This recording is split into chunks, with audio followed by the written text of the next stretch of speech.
Hi, this is Heath Carpentier, and I will be providing some commentary on the final benchmarking project for applied corporate responsibility. I chose three energy companies: Uniper, Engie, and Gazprom. First, I will be commenting on some important aspects of the companies. Then we will dive into financial metrics, environmental metrics, intensity metrics, and a deeper dive into the Engie group.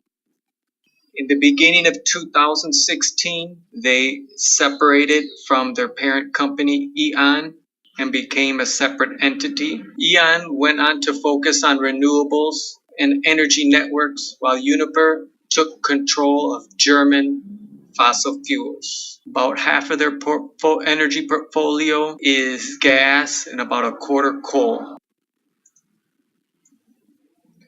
Engie Group is highly focused on renewables, has over half of their electricity portfolio in natural gas, almost 20% in hydropower, 5% wind, and a small portion, 7% coal. They have a major business presence in all continents. Gazprom is primarily a gas distributor that generated about half of the revenues from gas sales and about a quarter through the refined product.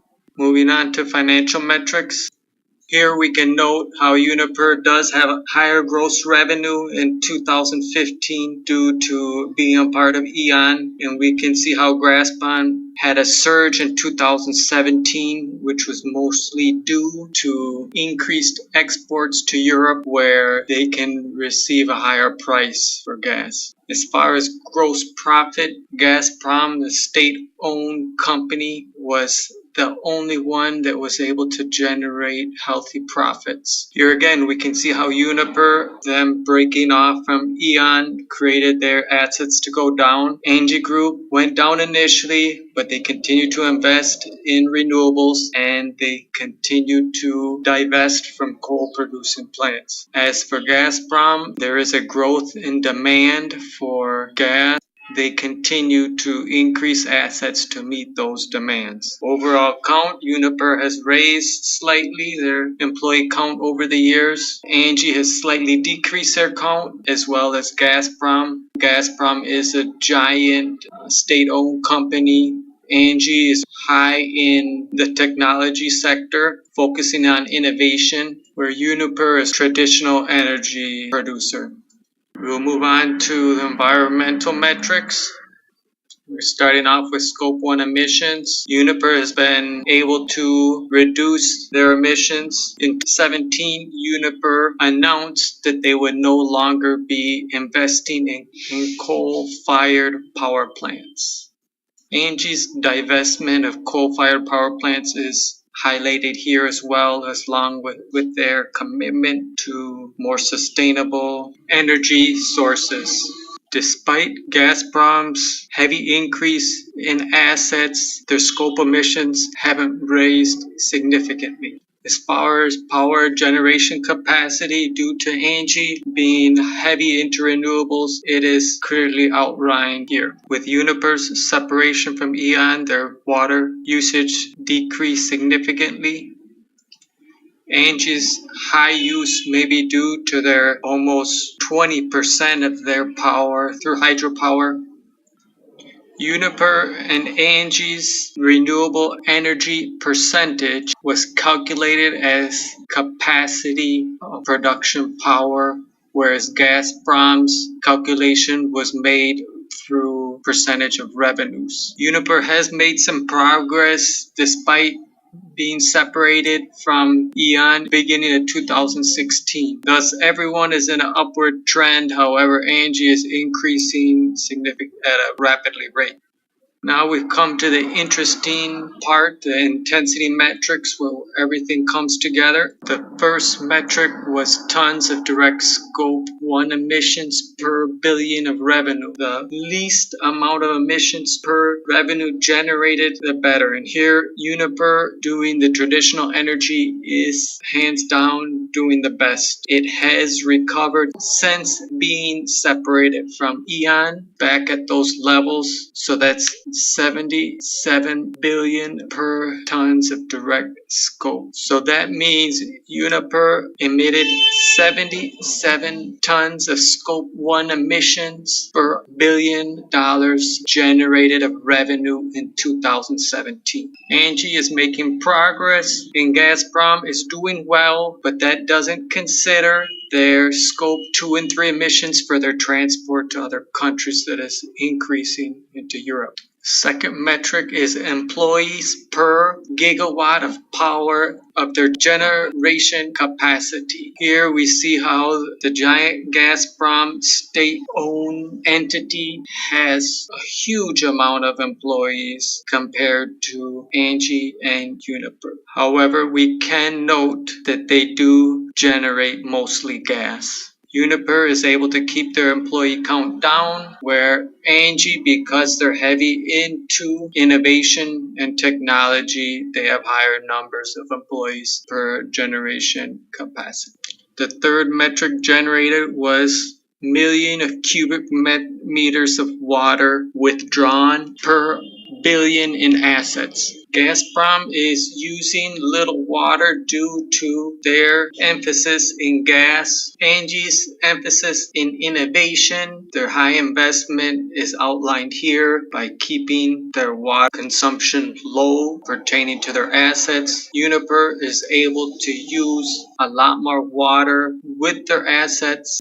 As Uniper continues to invest in renewables, that will cause their water consumption to decrease per amount of assets owned. The final and most interesting metric is profits to percentage of renewable energy. Engie is the only one who is able to generate more profit as they increase their renewable energy usage. Both Uniper and Gazprom have negative correlation to increased use of renewables and profit generation. That is the challenge with renewable energy. In the short term, it may not be profitable. As companies focus on their bottom line, renewables will not be a priority, but as CSR is considered, when it takes precedence, then we will see a move in the right direction where sustainable efforts are rewarded. In concluding, my feelings are that Engie has the highest commitment to sustainable practices, followed by Uniper, and then lastly,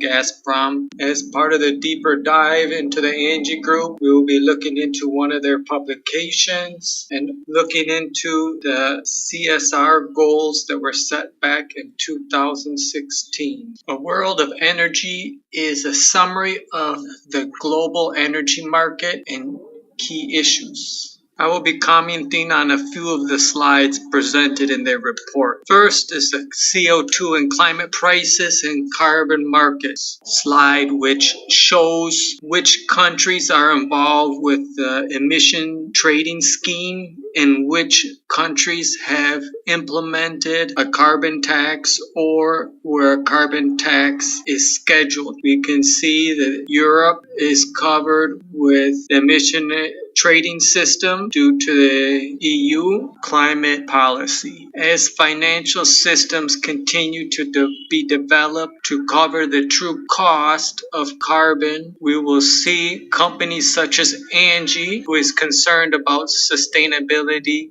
flourish. Furthermore, we can expect CSR programs to continue to develop as the real cost of carbon is an accepted norm throughout the world. The next metric we will look into is electricity production. From 2015 to 16, there was a global decline in the use of coal and oil for energy production. Here we can see the fruits, the EU's ETS, which has helped them move away from nuclear and coal at a much higher rate than the world. ETS systems help companies like Engie flourish economically. As ETS systems and other financial systems are created, such as taxes, we can expect the world trend to follow the lead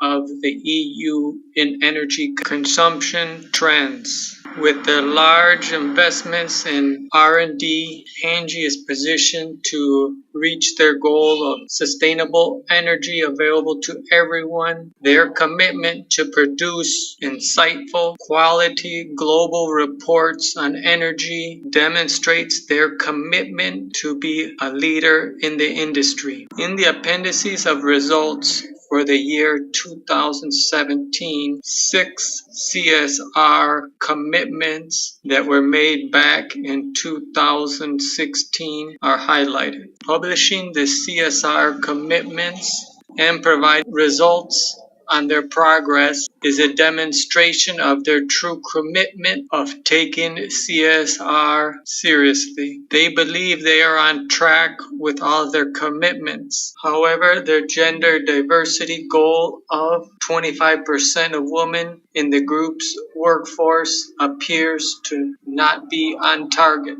There are two major obstacles. First, the energy sector is predominantly a male workforce. And second, in some countries, it may be illegal to recruit according to gender. The visual shows how all commitments are on track, save gender and diversity. It is my personal belief that gender should not be a determining factor of hiring someone, that the best qualified person should fill the role. I would love to see more women in the workforce in the energy field, so long as they are the best qualified candidates for the position. Searching through these reports has helped me understand that CRS is a complex topic that is difficult to track and monitor. However, by doing so, companies can position themselves to be leaders in their industries and create innovative solutions to real life challenges.